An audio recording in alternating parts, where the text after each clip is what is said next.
Dear students, testing and quality അഷ്വറൻസിൻ്റെ പുതിയ വീഡിയോയിലേക്കാണ് നാം പോകുന്നത്. ഇന്ന് നാം പറയാൻ പോകുന്നത് റാഡ് മോഡലിനെ കുറിച്ചിട്ടാണ്. Rapid application development model. കഴിഞ്ഞ ക്ലാസ്സിൽ നമ്മൾ പ്രോട്ടോടൈപ്പിംഗ് മോഡൽ എന്താണെന്ന് പറഞ്ഞിരുന്നു. ഇത് റാപ്പിഡ് ആപ്ലിക്കേഷൻ ഡെവലപ്മെൻറ്റ് മോഡലാണ്. ഇത് നമ്മൾ മുന്നേ പഠിക്കാത്തൊരു മോഡലാണ്. എന്താണ് റാഡ് എന്ന് നോക്കാം.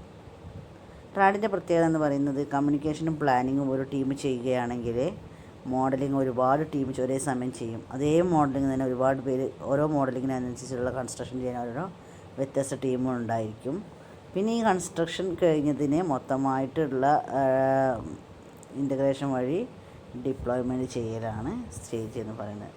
ഇത്ര കണ്ടാൽ നിങ്ങൾക്ക് മനസ്സിലാവും. കമ്മ്യൂണിക്കേഷൻ, പ്ലാനിങ്,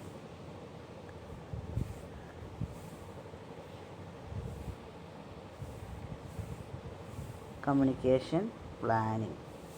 പിന്നെ ഈ പ്ലാനിങ് വഴിയുള്ളതിനെ മോഡലിങ്ങിൽ നമുക്ക് പറഞ്ഞിട്ടുണ്ട്. കഴിഞ്ഞ സോഫ്റ്റ്വെയർ എഞ്ചിനീയർ കഴിഞ്ഞ സെമിൻ്റെ പേപ്പറായ സോഫ്റ്റ്വെയർ എഞ്ചിനീയർ നമ്മൾ പഠിച്ച പല മോഡലുകൾ പഠിച്ചിട്ടുണ്ട്. Business modelling, data modelling, process modelling, ഇതെല്ലാം തന്നെ ഇതിൽ ചെയ്യുന്നുണ്ട്. മോഡലിങ്ങിൽ ഇതൊരു team 1, team 2 etcetera, team N എത്ര എണ്ണം ഉണ്ടെന്ന് അറിയില്ല. അങ്ങനെ ടീം N വരെ ഓരോരുത്തർക്ക് ഡിവൈഡ് ചെയ്ത് കൊടുത്തിട്ടുണ്ട്. ഇങ്ങനെ ടീം 1 ചെയ്ത മോഡലിങ്ങിന്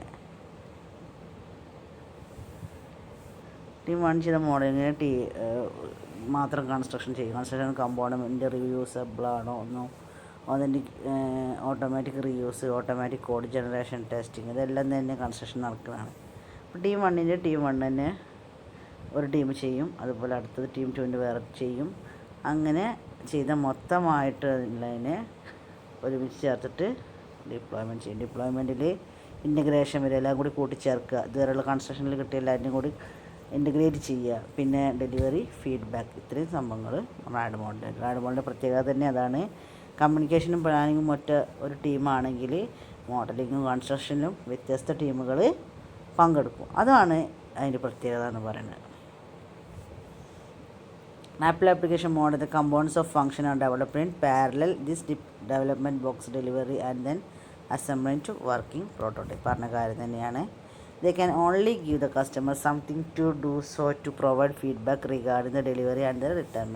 ഡെലിവറിൻ്റെ സമയത്ത് കസ്റ്റമറിന് ഫീഡ്ബാക്ക് കൊടുക്കാനുള്ള ഒരു ഓപ്ഷൻ കൂടി അതിലുണ്ട്.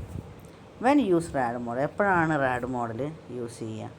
When there is a need to create a system that can modelize in 2 to 3 months after. 2-3 മാസം കൂടുമ്പോൾ സിസ്റ്റം മോഡലൈസേഷൻ പ്രോസസ്സ് നടത്തും.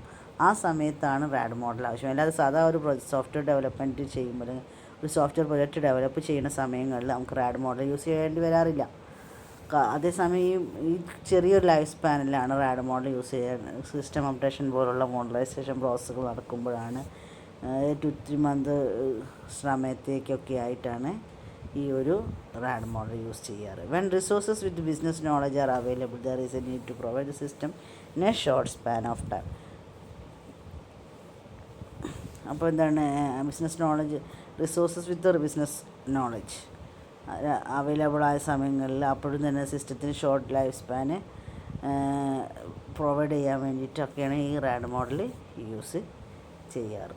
അപ്പോൾ റാഡ് മോഡൽ എന്തിനാണ് എന്നും റാഡ് മോഡൽ എപ്പോഴാണ് യൂസ് ചെയ്യാമെന്നും റാഡ് മോഡലിൻ്റെ ഫിഗർ കണ്ടാൽ തന്നെ ബാക്കി കാര്യങ്ങൾ എഴുതാൻ കഴിയും. സിമ്പിളാണ്, മനസ്സിലാക്കുക. അതിൻ്റെ പ്രത്യേകത എന്ന് പറയുമ്പോൾ മോഡലിങ്ങും കൺസ്ട്രക്ഷനും ഒരുപാട് ടീമുകൾ ചെയ്യും എന്നതാണ് അതിൻ്റെ പ്രത്യേകത. വളരെ സിമ്പിളാണ്, മനസ്സിലാക്കുക, നന്നായിട്ട് പഠിക്കുക. Okay, thank you.